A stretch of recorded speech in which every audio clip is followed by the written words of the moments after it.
Olá, eu sou o pastor Adejalan Ramos, bem-vindo ao nosso canal. Se você não é inscrito, se inscreva, deixe o seu like, o seu comentário. Nós vamos dar continuidade ao nosso estudo sobre a Igreja em Jerusalém, doutrina, comunhão e fé. Nós estamos estudando sobre a Igreja primitiva e vamos dar continuidade hoje estudando a lição de número 6, uma igreja não conivente com a mentira. O texto bíblico está em Atos 5, 1 a 11. Nós vamos ler o texto áureo, Atos 5 e o versículo 3. Está escrito: Disse então Pedro, Ananias, por que encheu Satanás o teu coração para que mentisses ao Espírito Santo e retivesses parte do preço da herdade? Atos 5 e o versículo 3. Uma igreja não conivente com a mentira. Nós vamos, neste episódio do livro de Atos dos Apóstolos, ver como que a igreja enfrentou a hipocrisia interna. Inicialmente, nós vamos abordar sobre o aspecto estrutural deste capítulo e como ele se encaixa na estrutura maior do livro de Atos dos Apóstolos. Então, o aspecto estrutural da narrativa Lucas-Atos parece, nós observamos ao longo do texto, que Lucas ele segue uma agenda, ele tem um propósito ao escrever o livro de Atos dos Apóstolos. Ele não apenas escreve, mas ele escreve com um propósito bem definido. Ele quer mostrar o avanço do cristianismo primitivo. Como foi que o cristianismo primitivo ele avançou de uma cidade, Jerusalém, para alcançar o mundo então conhecido da época. E em Atos 1 e o versículo 8, parece que a agenda seguida pelo Dr. Lucas é aquela que foi estabelecida por Jesus, de ser testemunha em Jerusalém, Judéia, Samaria e até os confins da terra. Então Lucas segue este padrão, como que a igreja vai avançando, né, extrapolando os limites de Jerusalém, da Judéia, de Samaria, até chegar aos confins da terra. Dentro desse aspecto estrutural da narrativa de Lucas-Atos, nós observamos então o cristianismo avançando em diferentes fronteiras. Cada nova fronteira que o cristianismo avançava, ele confrontava simbolicamente, podemos dizer assim, com as potestades do mal. O cristianismo não ia apenas alcançando, vamos dizer, territórios geográficos, mas à medida em que ele avança, ele vai também confrontando com os poderes do mal. A igreja enfrenta então obstáculos externos e a igreja também enfrenta dificuldades internas. Aqui, nesse texto, nós vamos observar então as dificuldades internas que a igreja está enfrentando, com a ação então das potestades do mal, a Satanás agindo dentro do coração de uma pessoa ou de um casal especificamente. Mas na frente, no livro de Atos dos Apóstolos, nós vamos ver o cristianismo nascente confrontando os poderes do mal de forma externa, com a magia e os cultos pagãos da época. Nós vimos na aula anterior como foi o cristianismo no início, no seu nascedouro. Ele formava uma comunidade ideal, aquela comunidade que era desejada e relatada também nos textos antigos, né? Nós observamos então que Lucas descreve essa comunidade ideal. Essa comunidade ideal, como nós vimos na lição anterior, era pautada pelo amor cristão, uma igreja cheia de amor. Essa igreja cheia de amor tinha um senso de comunidade. E o Dr. Lucas registrou quando Barnabé vende uma propriedade, deposita aos pés dos apóstolos para que sirva de uma ação comunitária, para suprir as necessidades das pessoas menos favorecidas. Esse seria um exemplo positivo do senso de fraternidade que aquela primeira comunidade tinha. Mas Lucas também seleciona um relato do ponto de vista negativo. O ponto de vista negativo, o relato, é esse que nós vamos estudar hoje. Como foi que um casal cristão foi alcançado, então, pela hipocrisia e tenta, então, enganar os apóstolos e a igreja e, de uma certa forma, projetar o seu nome na comunidade. Por isso, o tema da lição, uma igreja não conivente com a mentira. Eu gostaria de inicialmente chamar a sua atenção para o texto em si. Nós vamos comentando o texto em si e depois nós vamos então para o comentário da lição especificamente. Vamos ao capítulo 5, versículo 1 e 2. Acompanhe na sua Bíblia.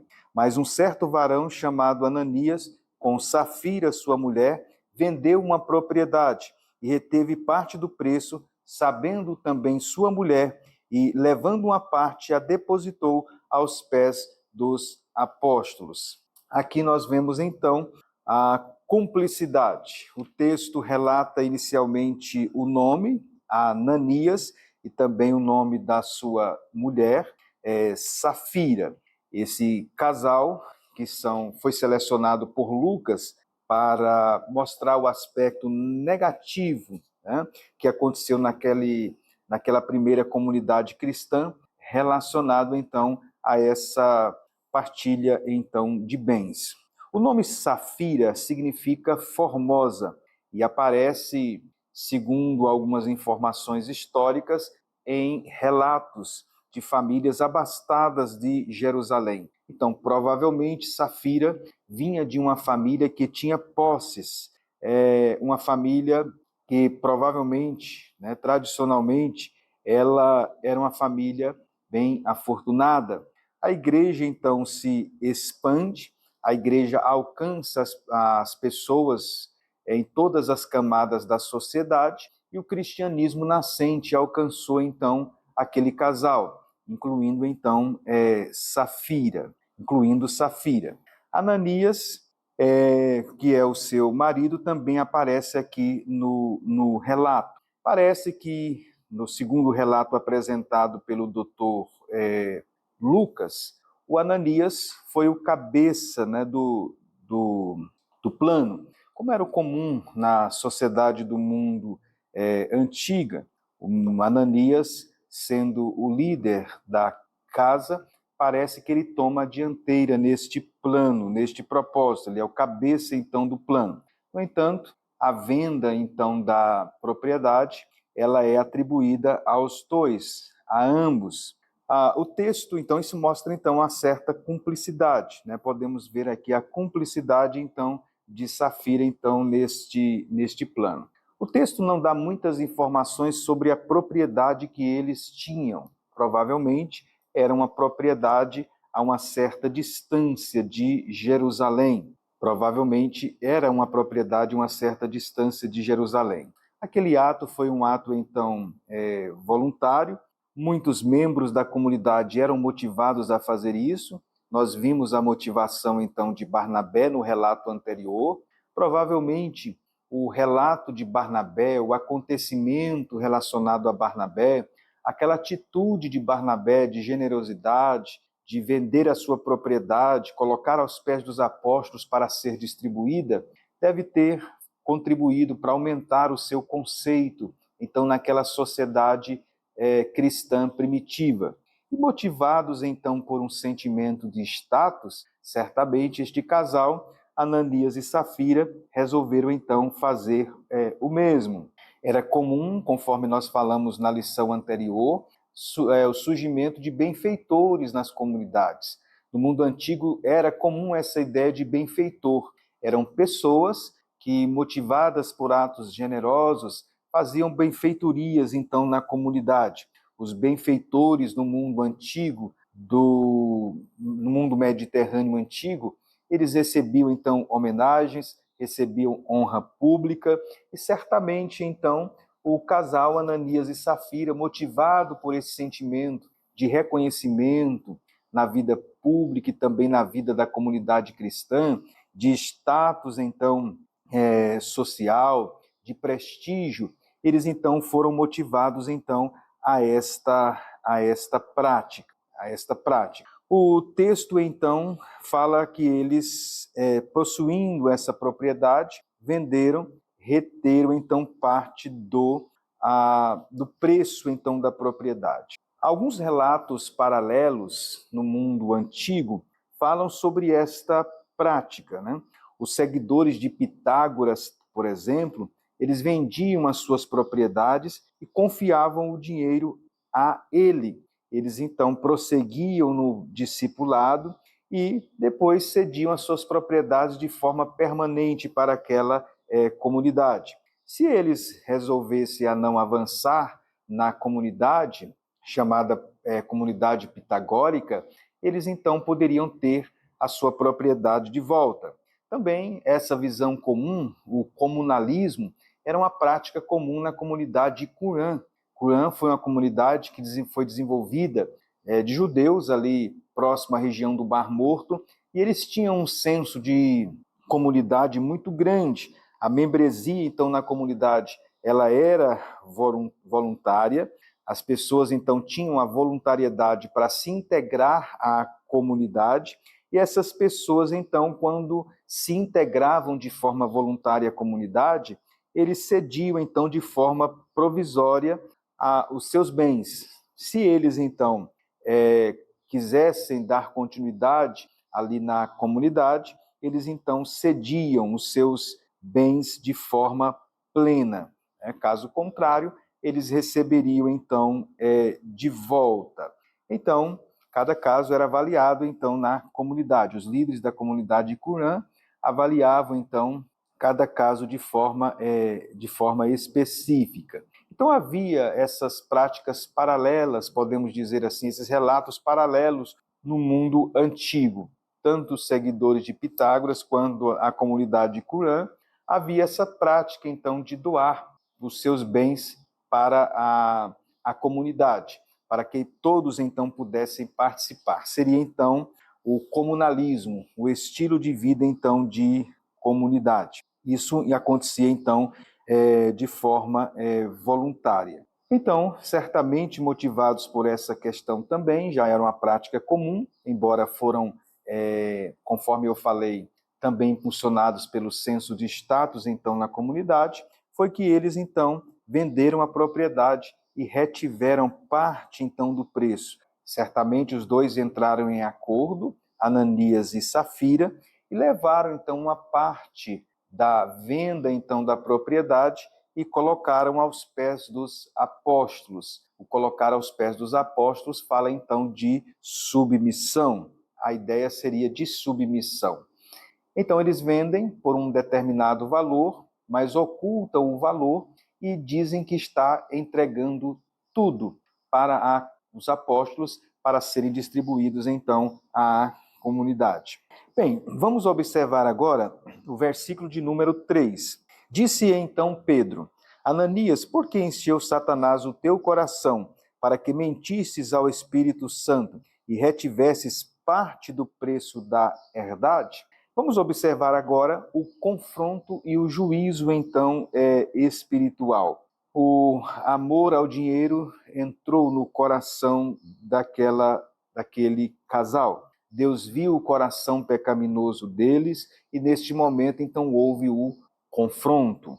Apesar dos apóstolos, os outros discípulos estarem cheios do Espírito Santo, conforme nós já vimos no relato de Atos dos Apóstolos, a expressão cheios do Espírito Santo, ela aparece em muitos momentos no livro de Atos dos Apóstolos, especialmente como um elemento de capacitação, mas aqui vemos então o casal sendo cheio de Satanás. O texto diz: por que encheu Satanás o teu coração? Veja bem essa expressão que aparece aqui. Vamos falar um pouquinho sobre Satanás. Veja bem, por que encheu Satanás o teu coração? Foi a expressão. Satanás, ele é um anjo mau, nós sabemos disso. A Bíblia relata ao longo das Escrituras o relato de anjos maus. Deus não criou os anjos maus, mas eles se tornaram maus em um determinado momento, conforme a narrativa bíblica. É assim que nós temos, então, Satanás e os demônios. A palavra Satanás, ao pé da letra, quer dizer adversário. Isso fala, então, dos seus intentos maliciosos. Ele também persiste em obstruir os propósitos de Deus. Ele é chamado de diabo, de destruidor, de tentador. Ele é chamado também de príncipe deste mundo. Ele é chamado de assassino, de mentiroso, de ladrão, de maligno. Ele é sagaz, astuto, orgulhoso, poderoso, enganador. Ele é também feroz e cruel. É assim que a Bíblia descreve, então, Satanás e o seu caráter. Ele também é chamado de maligno, porque faz parte da sua essência o ser mal. Então, ele é maligno na sua essência. É assim que a Bíblia descreve o caráter de Satanás. Mas a Bíblia não descreve apenas a origem de Satanás, o caráter de Satanás, mas a Bíblia também apresenta as atividades de Satanás. O que Satanás é capaz de fazer? Vamos sintetizar aqui o que Satanás é capaz de fazer. Ele perturba a obra de Deus, ele opõe-se ao Evangelho, ele domina, ele cega, ele laça os ímpios, ele tenta, ele oprime, ele aflige, conforme está lá no livro de Jó, ele arma ciladas, conforme está em Efésios 6:11, ele promove mentiras, enganos, traições, toda espécie, então, de mal. Essa é alguma das atividades, então, segundo a Bíblia, que Satanás é capaz de fazer. Isso está, essa lista que eu dei aqui já aparece em Mateus 13:19, 2 Coríntios 4:4, Lucas 22:3, 2 Coríntios 4:4, a Bíblia diz que ele cega o entendimento dos incrédulos. Vários textos da Bíblia, então, apresentam as atividades de Satanás. Ele, então, a esfera de ação dele é nos círculos mais elevados, né, como um anjo de luz, ele também espalha doutrinas falsas. Qual é o objetivo e a motivação de Satanás? Satanás faz tudo isso por uma razão muito simples. Ele odeia a imagem de Deus em nós. Ele odeia a natureza humana, ele odeia a glória de Deus, ele tem inveja de nós. Né? Claro que Deus, em sua soberania, a Bíblia também nos apresenta as restrições de suas atividades. Ele é um inimigo derrotado e ele deve ser resistido. E o seu poder é limitado por Deus, conforme a soberania, então, de Deus. Então veja que Satanás é capaz de fazer tudo isto. Satanás, portanto, ele é um ser cruel. Tanto o judaísmo primitivo quanto o cristianismo, eles então comentam sobre Satanás, o seu caráter, sua atividade. Nós temos tanto no Antigo quanto no Novo Testamento a Bíblia descrevendo o caráter e as atividades então de Satanás. E então ele é capaz também de encher o coração de uma pessoa. Veja bem que aqui, segundo o relato, ele encheu o coração de Ananias, né? O coração de Ananias e Safiras foram cheios então por Satanás. Eles não foram apenas tentados, mas Satanás então encheu o coração deles. Veja como que o padrão de santidade naquele momento, naquela primeira comunidade cristã, né? Os padrões de santidade, eles foram alvo então de Satanás. Aquela comunidade cristã primitiva era uma comunidade que seguia os planos e os propósitos ideais de Deus, mas Satanás foi capaz, de forma dramática, terrível, entrar então e agir no coração então daquele casal. Então, Satanás encheu o coração. Veja então que Satanás ele é capaz então de fazer. O versículo 4 diz ainda: guardando-a não ficava para ti, vendida não estava em teu poder, por que formaste este desígnio em teu coração? Não mentistes ao homem, mas a Deus.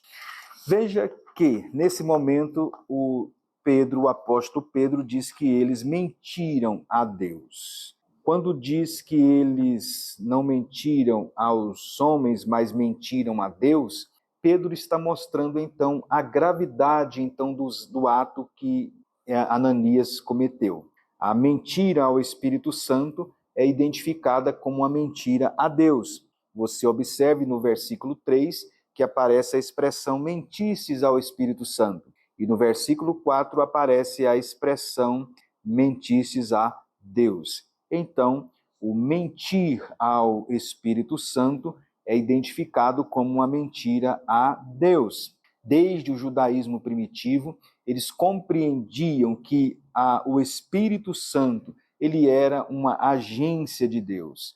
Os cristãos primitivos, nesse estágio, eles também compreendiam desta forma. A fraude, então, que Ananias cometeu não era aos homens, mas era ao Espírito Santo e era, consequentemente, também a Deus. O ato de afrontar uma divindade ou mentir a uma divindade no mundo antigo, nós temos casos assim e eram bem rechaçados, né, na comunidade antiga. Eles associavam, então, conhecimento, né, no mundo antigo às divindades. As divindades sabiam coisas que os seres humanos não sabiam. E, obviamente, nós, conforme cremos, então, no Deus das Escrituras, sabemos também que Deus, então, das Escrituras, que é o nosso Deus, ele sabe de coisas que os seres humanos não sabem, porque ele tem o atributo da onisciência. Ele sabe, então, de coisas que nós não sabemos.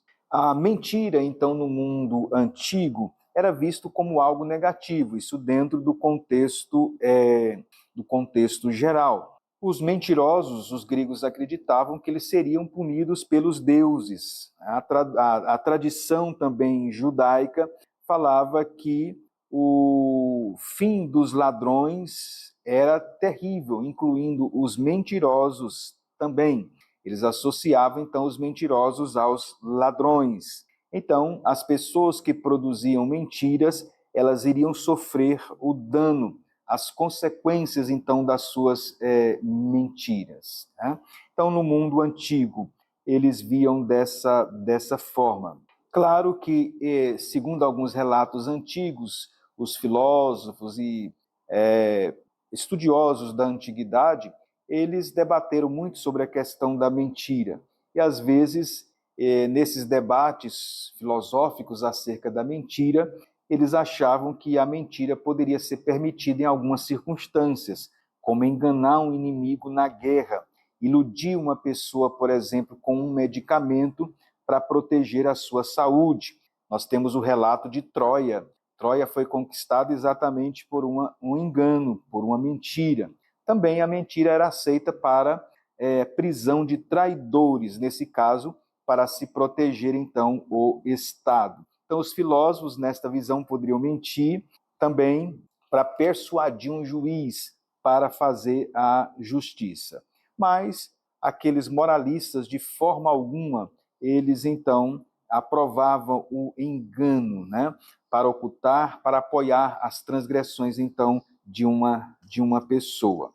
Na comunidade de Cunã, que eu falei agora há pouco, as pessoas que mentiam, elas sofriam, então, punições. Elas eram excluídas da participação da comunidade por um ano e também eles eram privados de 1/4 da sua cota alimentar. Eles entendiam que mentir para Deus era algo muito grave. Então, aqui nós temos a confrontação. Vamos também explorar um pouco essa questão relacionada à mentira. A questão relacionada à mentira. Vamos trazer algumas reflexões aqui sobre a mentira. Podemos definir mentira como engano, impostura, fraude, falsidade, erro, ilusão, juízo falso, fábula, ficção, enfim. Mentira é contar ao próximo aquilo que se sabe ser falso como sendo verdadeiro. A mentira faz parte já de muitas pessoas, inclusive se tornou popular um dia específico para a mentira, que é o dia da mentira no calendário popular, o 1º de abril. A mentira, então, já faz parte do cotidiano de muitas pessoas. Algumas a fazem de forma consciente e outras de forma inconsciente. Se torna um costume e depois se torna um hábito. E isso gera muitos prejuízos. Quando nós falamos da mentira, existem várias formas de mentira. Falsas acusações contra o próximo, Provérbios 6, 16 a 19. Existem também as chamadas meia-verdades ou mentirinhas, né? Enfeitar ou exagerar a verdade, conforme aparece lá em Provérbios 30, versículo 6. Gabar-se de atitudes que na realidade não foram executadas, está em Provérbios 25, 14. Desculpar o erro praticado, Provérbios 17, 15. Brincadeiras enganadoras e que prejudicam o próximo, está em Provérbios 26, 18, 19. Deixar de cumprir também as promessas feitas a Deus e ao próximo, Eclesiastes 5, 4 a 6, e a inversão da verdade divina, Romanos 1, 25. Então você observa que existem vários tipos e aspectos, então, da mentira. A mentira, ela traz prejuízos. Quais são os prejuízos da mentira? Ela prejudica o relacionamento com Deus, porque Deus é verdadeiro e Deus abomina, então, a mentira. Quando há, então, a mentira, prejudica o relacionamento com Deus. Também dificulta o relacionamento com o próximo, porque quando você mente, normalmente você se relacionando com uma pessoa, você vai, então, colocar as pessoas em situação conflitosa. A mentira promove inimizades, contendas, separações. Muitos relacionamentos interpessoais, eles são quebrados por causa da mentira. A mentira no relacionamento interpessoal, ela proporciona a perda da confiança, e isso prejudica, então, o bom relacionamento com o próximo. E, finalmente, também a mentira, além de afetar o relacionamento com Deus e com o próximo, ela também destrói o próprio mentiroso. É o que nós vemos aqui no relato de Ananias e Safira. Ela é um laço de morte, Provérbios 21 e o versículo de número 6.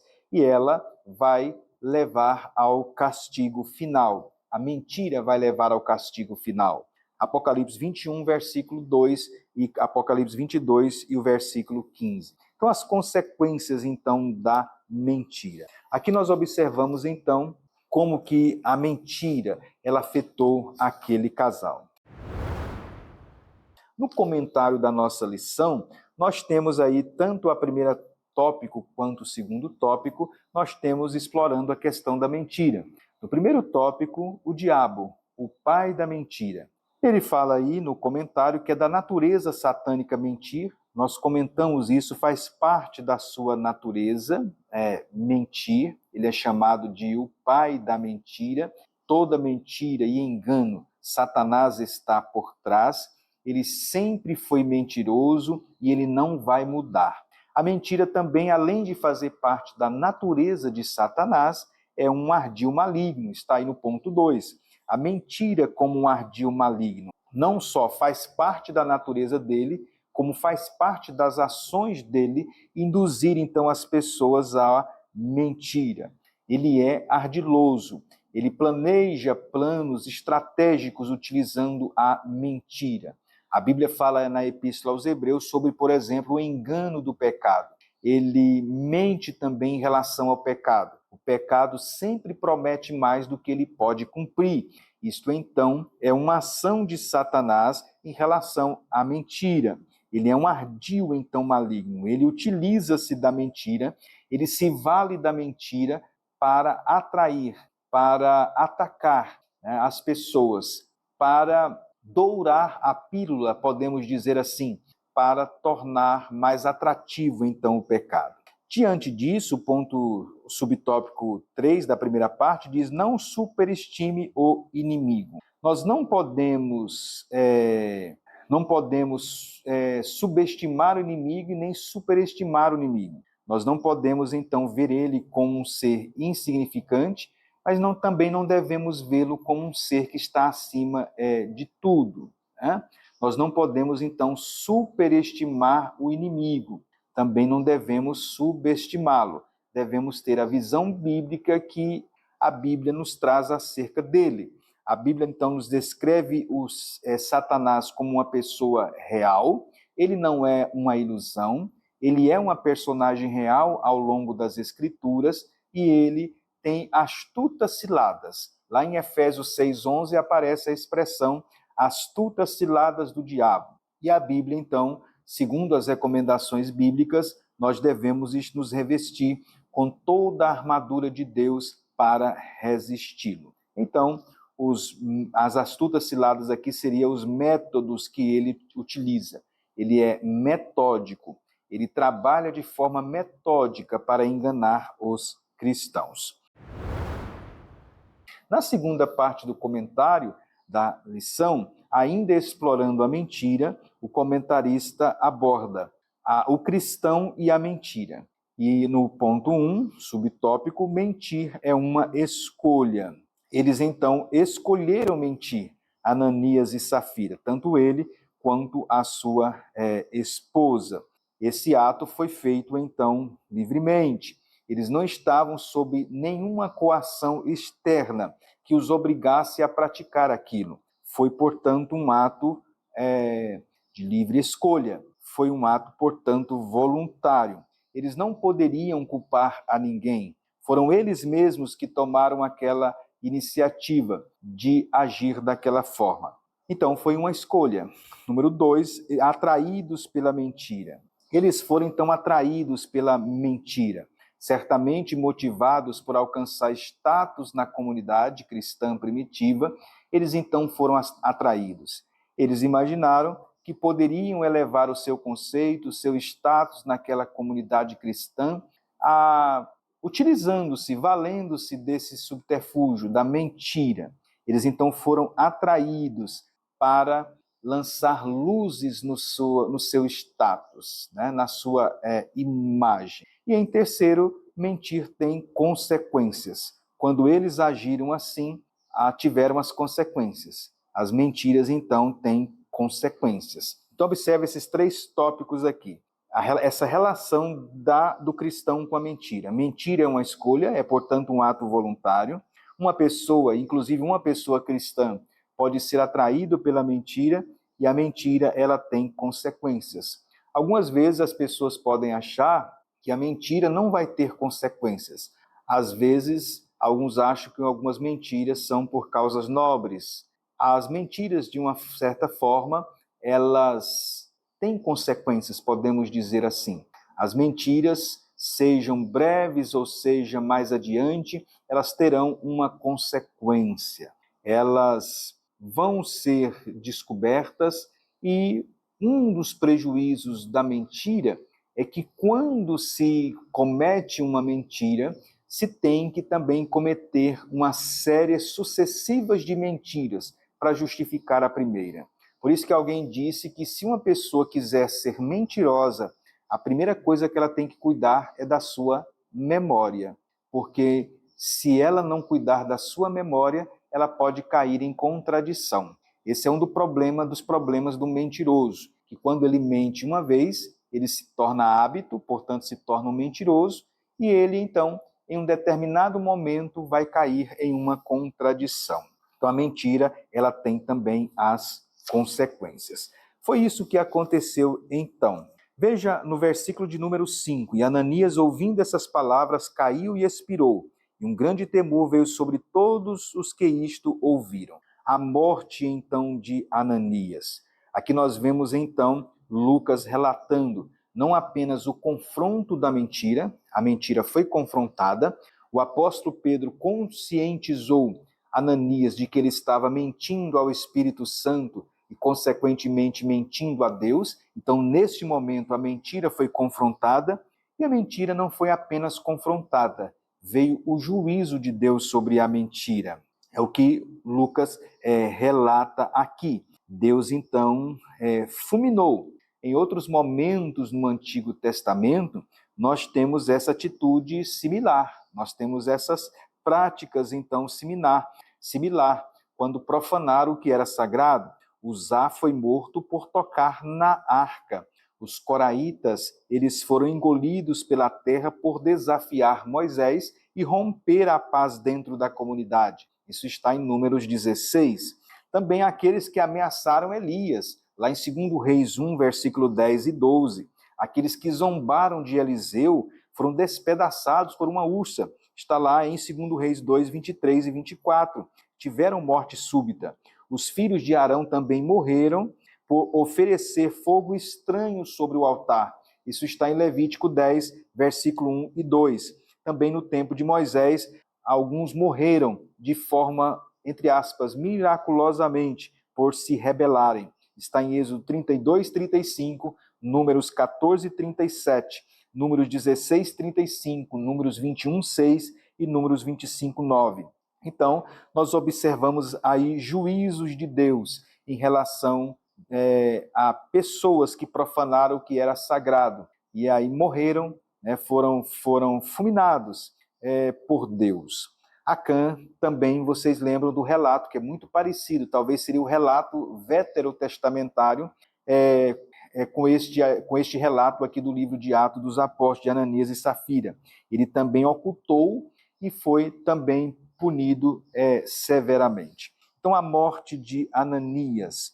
Ananias, o texto diz que nesse momento em que ele foi confrontado, ele caiu e expirou. É o que o texto diz. O texto diz que houve logo o sepultamento imediato. Versículo de número 6, levantando-se os jovens, cobriram o morto e transportando para fora, o sepultaram. Esse cobrir o morto aqui era um ato de respeito. Mesmo antes de se ter os lençóis oficiais de um sepultamento caro, o corpo era coberto para preservar a dignidade do falecido. Veja que o texto diz que foram jovens que manipularam o corpo. Talvez jovens pode estar relacionado aqui, né, a um texto, né, relacionado, seria Levítico 10, versículo 4 a 5. Ali faz uma menção bíblica daqueles que tiveram que remover os cadáveres dos sacerdotes que foram fulminados por profanar, então, o santuário. Pode ser essa relação, né? Ou poderia ser também simplesmente refletir uma função de apoio. Esses jovens tinham a função de apoiar e eles então transportaram, talvez por causa da sua força física, eles transportaram então o corpo, é o que o texto diz, para fora. E aí nós temos então o sepultamento. Veja que o sepultamento foi relativamente rápido, passando o espaço de quase 3 horas. Veja que o sepultamento, então, foi rápido. Provavelmente Safira ainda não sabia do ocorrido.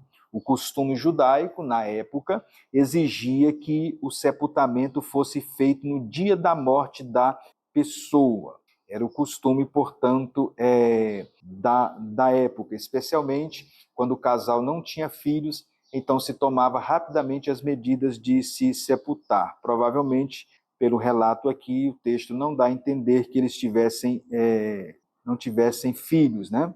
Certamente foi esse o fator também de terem motivado eles a doar alguma coisa para a igreja e assim alcançar o status naquela primeira comunidade. O texto, embora não dê detalhes, né, em relação a essa questão, né? Se eles tinham filhos ou se eles não tinham filhos. Aí estamos apenas fazendo uma suposição. Então, o texto diz que ele foi sepultado. O versículo 5, eu retorno agora ao versículo 5, a expressão final, diz que houve um grande temor, veio sobre todos ali. O comentário da lição, na segunda parte, uma igreja que repele a mentira, uma igreja temente. O comentarista comenta a palavra temor, que é a palavra phobos, daí que vem a palavra fobia em nossa língua portuguesa.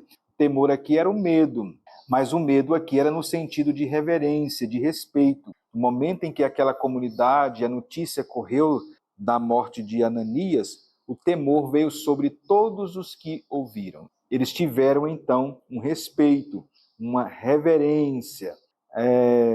Se Deus não tivesse agido, então, neste momento, certamente a irreverência pelas coisas sagradas, isso teria se tornado uma prática comum e teria, então, se banalizado. Deus, então, pune aquele casal, e quando Deus pune aquele casal, serviu para mostrar quão séria é a igreja de Deus. Ninguém pode agir, diz o comentário, na igreja de Deus da forma que achar mais conveniente, pensando que não estará sujeito ao julgamento divino. Então, o temor que veio sobre a igreja e sobre aquela comunidade, era uma forma então deles perceberem que era mais sério do que eles imaginavam as coisas sagradas.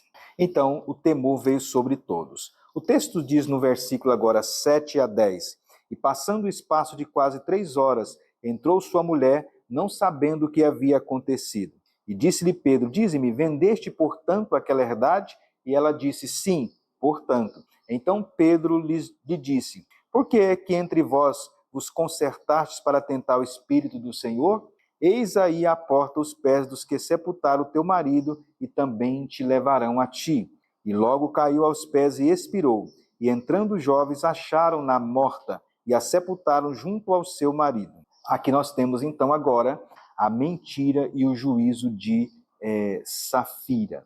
Safira então estava a par do plano, ela compartilhou dos ganhos com Ananias, que foram feridos por ele, e ela então, nesse momento, não apenas estava à parte, como ela também se tornou cúmplice neste momento dessa prática.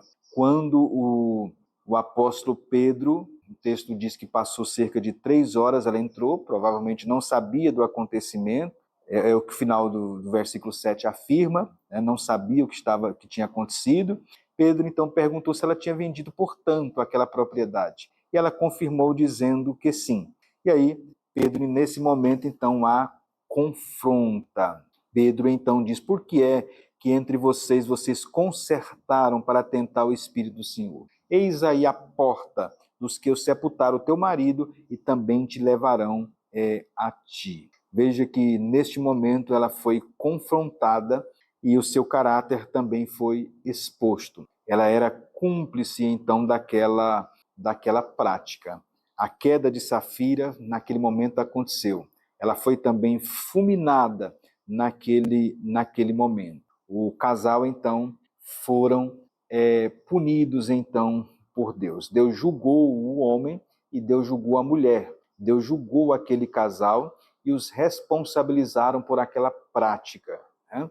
O juízo de Deus, então, sobre aquele casal. Bem, o texto diz no versículo de número 11, e houve um grande temor em toda a igreja e em todos os que ouviram estas coisas. Você observe que por 2 vezes Lucas relata, então, que houve temor. Tanto na morte de Ananias, quanto na morte de Safira, veio, então, o temor, então, sobre as pessoas. O agir de Deus em determinados momentos, em determinadas circunstâncias, com ações punitivas, geram, então, o temor. Né? As práticas de punir com juízo pessoas apóstatas, elas já aparecem no Antigo Testamento, em Deuteronômio 13, Deuteronômio 17, Deuteronômio 19, a Bíblia decretava, então, punições com valores inibitivos para determinadas práticas. E isso aconteceu aqui no caso da igreja, então, primitiva. Bem, o texto, então, da nossa lição, para a gente concluir, diz, então, no versículo 12, comentando acerca do versículo 12, e muitos sinais e prodígios eram feitos entre o povo e pela mão dos apóstolos. Estavam todos unânimes no alpendre de Salomão. O texto, então, mostra que Lucas está, nesse momento, sintetizando, muitos sinais e prodígios eram feitos. Você observe que essa é uma característica de Lucas, ele relata um acontecimento, depois ele sintetiza para entrar em outro relato ou para avançar, então, a narrativa. A prática da síntese textual, ela é comum, então, no livro de Atos dos Apóstolos. Era uma igreja em que muitos sinais e muitos prodígios eram feitos, então, pelas mãos dos apóstolos. É uma igreja forte, era uma igreja santa, era a igreja que tratava o pecado como pecado. A igreja, essa primeira comunidade cristã, ela estava avançando geograficamente. Nesse avanço geográfico, ela também estava confrontando os poderes do mal que agiam externamente e também tentavam agir internamente para macular e comprometer o testemunho cristão daquela primeira comunidade. A igreja também confrontava. E à medida em que a igreja avançava, confrontava os maus externos e internos, a igreja também ela realizava prodígios e milagres. É assim que Dr. Lucas relata o avanço então da igreja primitiva. Concluindo, nós podemos afirmar que é possível um crente então pecar e se acostumar com o pecado sem se arrepender. O cristão às vezes peca, o pecado se torna um hábito, como este específico da mentira, e às vezes até ele procura então justificativas plausíveis ou supostamente plausíveis para determinados comportamentos que são pecaminosos. Mas uma coisa é certa, não é possível escapar do juízo divino. Nesse caso da igreja primitiva, o juízo veio de forma rápida e precisa. Em alguns casos, Deus pode não agir assim, de forma rápida e precisa.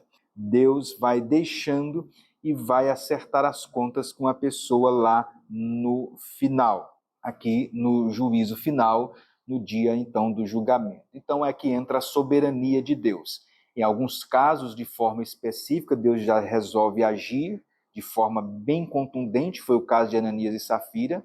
Em outros casos, age a médio prazo, as consequências da mentira vão ser descobertas, vão ser desmascaradas a hipocrisia e fica o alerta. Né? Em outros casos, aí, Deus vai punir, então, na eternidade. Então, aqui nós vemos as consequências, então, da hipocrisia. Aquele casal, então, se tornar um casal hipócrita. Né? A palavra hipocrisia, ela está relacionada a uma pessoa que faz algo como se fosse, então, um ator. Né? A hipocrisia, naquele momento, se manifestou nessa forma específica de mentira, através, então, daquele casal. A hipocrisia pode se manifestar de diversas formas, mas nesse casal aqui se manifestou, então, através da mentira. Né? Então, esta é a nossa lição de hoje. Uma igreja que não era conivente com a mentira. Esperamos que você tenha sido abençoado e edificado, que você possa atentar para o texto bíblico, não apenas estudar a lição, mas orando para que Deus fale ao seu coração, fazendo as suas anotações e fazendo as devidas aplicações. Será que nosso coração não se torna um coração mentiroso, hipócrita? Será que nossas ações, nossas práticas condizem com aquilo que nós realmente cremos e professamos? E também pedimos a você que compartilhe esse conteúdo com uma pessoa que você conhece, aí da sua igreja, do grupo da sua igreja, para que possa abençoar também outras pessoas. Quem sabe algumas pessoas são privadas, né? Vivem em determinadas locais que, impossibilitados de estarem na escola dominical, possam ser edificados através, então, deste estudo. Então, compartilhe com uma pessoa próxima a você, para que ele também seja abençoado e edificado. Então, a lição de número 6, uma igreja não conivente com a mentira. Que Deus o abençoe e nós esperamos você no próximo vídeo. Até lá!